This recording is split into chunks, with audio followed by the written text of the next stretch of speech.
নমস্কাৰ সকলোকে স্বাগতম জনাইছো মোৰ আজি ভিডিঅ'টিলৈ।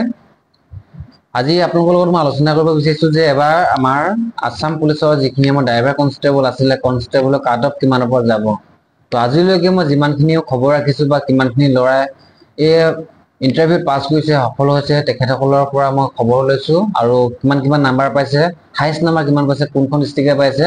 তো তেনেকুৱা ওপৰতে ডিপেন্ড কৰি পিনি মই আপোনালোকক আজি মই জনাব বিচাৰিছো যে ড্ৰাইভাৰৰ যিখিনি মই এটা ফিজিকেল টেষ্ট হৈ যোৱাৰ পাছতে যি আমাৰ ড্ৰাইভিং টেষ্ট হ'ব অনুষ্ঠিত, সেই ড্ৰাইভিং টেষ্টৰ কাৰণে কিমান কাট অফৰ পৰা কিমান নাম্বাৰ পালে আপুনি যাব পাৰিব বা কিমান কাট অফ যাব, এইখিনি কথা আপোনালোকক মই ভিডিঅ'তে তেতিয়া প্ৰথমৰ পৰা থুলমূলকৈ এটা আভাস হিচাপে ধৰি লওক মই দিব বিচাৰিছো। গতিকে এইটো কনফাৰ্ম নহয় যে ইমানৰ পৰাই যে এটা হেৰি হ'ব সেইটো নহয়, আপোনালোকৰ সৈতে মই আলোচনা কৰিব বিচাৰিছো আৰু লগতে জনাব বিচাৰিছো আপোনাক ক'ব বিচাৰিছো মানে যে আপোনালোকে কোনখন ডিষ্ট্ৰিক্টৰ পৰা মোৰ ভিডিঅ'টো চাই আছে মোক আপোনালোকে জনাব যে কিবা কয় আপুনি ৰানিঙত কিমান নাম্বাৰ পালে, আপোনালোকে ৰানিঙত ফিজিকেলত কিমান নাম্বাৰ পালে মোক কমেণ্ট কৰি জনাব। তো সেইখিনি বস্তু পালে মোক কনফাৰ্ম হৈ যাম বা আপোনালোকক ক'বলৈ সুবিধা হ'ব, পাছত কৈ দিম। আৰু মই অনুমানিক ক'ব বিচাৰিছো আপোনালোকক যে যিটো মই এবাৰ কাট অফ মাৰিব ড্ৰাইভাৰ কনষ্টেবলৰ খিনি কথা কোৱা নাই, যিখিনি আমাৰ ড্ৰাইভাৰ কনষ্টেবলৰ কাট অফ দিব এইখিনি অল আছামৰ ভিত্তিতহে আহিব। ইয়াত পোষ্ট কিমানটা গম পায় নে? 654টা পোষ্টত মই এতিয়ালৈকে বৰ্তমান আজিৰ দিনটোত আমাৰ লখিমপুৰ ডিষ্ট্ৰিক্টৰ ড্ৰাইভাৰৰ যিখিনি কনষ্টেবল ইণ্টাৰভিউ দিব গৈছিলে তেখেতসকলৰ বহুত আজি টোটেল আজিৰ দিনটোত মানে আজি কিমান তাৰিখ, আজি 6 তাৰিখ, 6 নৱেম্বৰ তাৰিখে আজি টোটেল কেইটা 7টা ল'ৰাহে পাছ কৰা মই খবৰ পাইছো।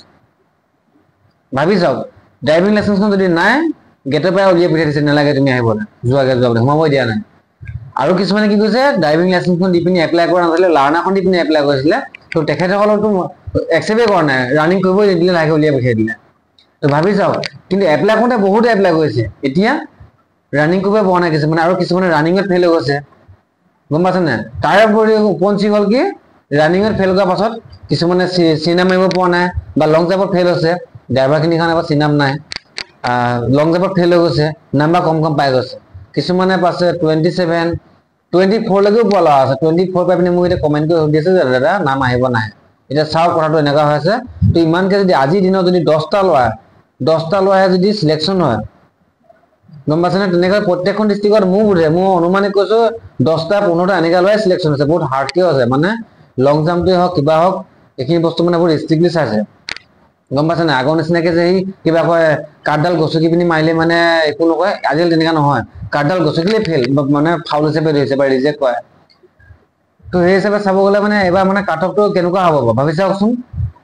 NCC সকল থকাখিনিৰ কাৰণে ভাল এটা চান্স আহিছে, আৰু যিখিনি আমাৰ চাৰ জনজাতিয়ে যিখিনি আমাৰ নিৰ্বাসী তেখেতসকলৰ কাৰণেতো CM ছাৰে ঘোষণা কৰি থৈছে 3% ৰিজাৰ্ভেশ্যন থাকিব বুলি।